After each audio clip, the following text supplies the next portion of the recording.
આજે અહીંયા ભીલડીને બાજુમાં આવેલા પારડી મુકામે આપણી વેસ્ટીજ ઓર્ગેનિક પ્રોડક્ટનું જબરજસ્ત રિઝલ્ટ મળ્યું છે.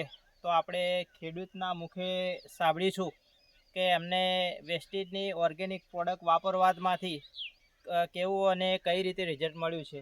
શું નામ છે તમારું? કરમણભાઈ. કરમણભાઈ ચૌહાણ કરમણભાઈ ડાયાભાઈ. બરાબર. કયું ગામ? ગામ પારડી. પારડી. તો તમે આ વેસ્ટીજની એગ્રી પ્રોડક્ટ છે એ પ્રોડક્ટ વાપરવાની શરૂઆત કઈ રીતે કરી? એ પાયામથી મોડીને 2.5 મહિના જે અને ક્રોસ કર્યો પૂરો. બરાબર.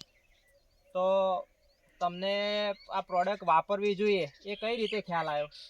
વાપર્યું છે ડીઈપી ખાતર ઓછું પડી ગયું અને આ ઓર્ગોનિક દવાથી સારું રહે છે. બરાબર. રિઝલ્ટ સારું રહે.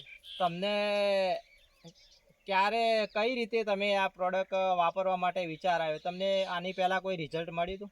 ના, એની પહેલાં તો ડીઈપી ઘણી નોખતા, 8 નોખતા, પણ એનો વાના જ આ વાપર્યા સિવાય મગફળીમાં કોઈ બધું નહોતો તાલ આવ્યો, પણ આ દવા નોશ્યા પછી મગફળી જબરજસ્ત. બરાબર. તો આપણે જોઈ શકીએ છીએ કે ખેડૂતના મુખે એમની ચોમાસાની અંદર મગફળીમાં ડોલ આવેલ હતો અને મગફળી બિલકુલ એમને નાશ થવાના આરે હતા, પરંતુ છેલ્લા અંતની અંદર આપણી એગ્રી 82 હ્યુમિક અને પ્રોટેક આપવાથી મગફળીની અંદર એમને જબરજસ્ત રિઝલ્ટ મળ્યું હતું. અને એ મગફળીની અંદર રિઝલ્ટ મળવાથી કરમણભાઈ પોતે બટાકાની અંદર પાયામાં આપણું એક્વાજેલ ગ્રેન્યુઅલ ખાતર 20 થી 25 દિવસ પછી હ્યુમિક એગ્રી 82 અને 40 દિવસ પછી એગ્રી ગોલ્ડ, એગ્રી નેનોટેક અને એગ્રી 82 આપી અને સરસ મજાનું રિઝલ્ટ મેળવેલ છે. આપણી સામે બટાકા પણ જોઈ શકીએ છીએ.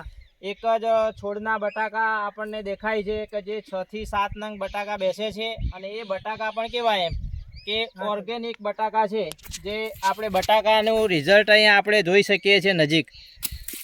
તો કરમણભાઈ, તમે ખેડૂતને શું મેસેજ આપવા માંગો છો? અમને તો સારું છે, દરેક ખેડૂતો આ દવા વાપરજો, ઓર્ગોનિક છે, સારા માટે છે. તો કરમણભાઈનો એક જ મેસેજ છે કે દરેક ખેડૂતને રાસાયણિક ખાતરો ઓછા કરી અને વેસ્ટીજની જે ઓર્ગેનિક ખાતરો જે ખાતરોનો ઉપયોગ કરો અને સારામાં સારું રિઝલ્ટ લો. Wish you wealth.